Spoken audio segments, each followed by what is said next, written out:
All right, everybody, we're going to show you how to do a sliding board transfer. This is great for a patient who maybe can't put weight through both legs.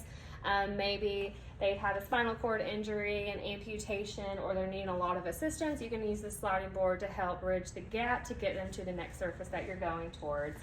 A lot of sliding boards have a little bit of a slope like this, so just look out for that and make sure that the slope is on the top.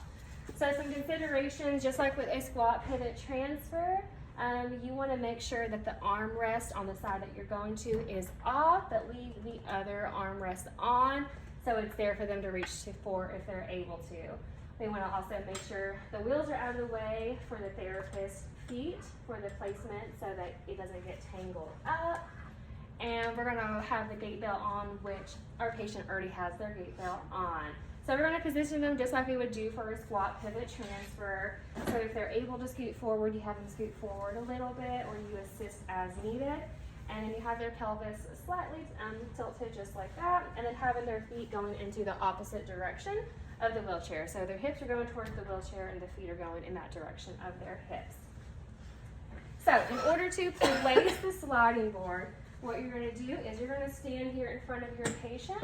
You're going to use that head-hip relationship. You're going to have them lean into your hips so you can keep them nice and sturdy. And you're going to put that sliding board underneath them. Think about having about a third of the sliding board underneath their bottom and about a third on the chair.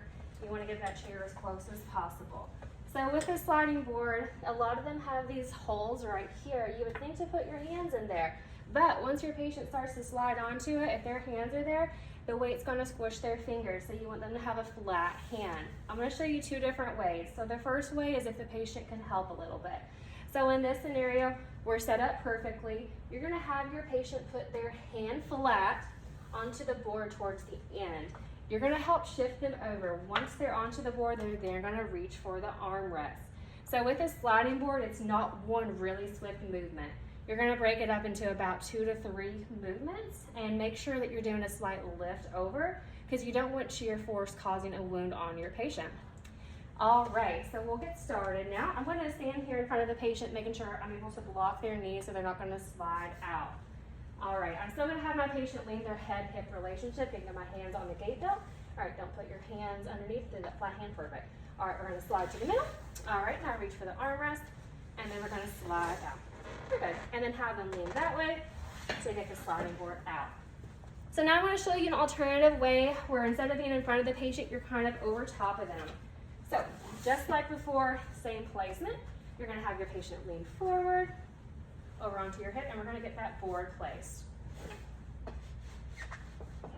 All right, there we go. So with this one, you're going to be in that same scenario. So we're going to make sure the feet are positioned well. All right. You're going to have your patient lean their head forward, and then now you're over top of them. So you're going to have like that under grasp. You're going to have a nice straight arm, relatively straight, and then you're going to shift over. And then you can have them tuck their arms into their chest up a little bit too. There you go. And you can do it that way if your patient wasn't able to provide assistance. So that's more for a dependent transfer. Then always keep your hand on the patient until they're stable, and then have them lean to get that board out from underneath them. All right, that's it.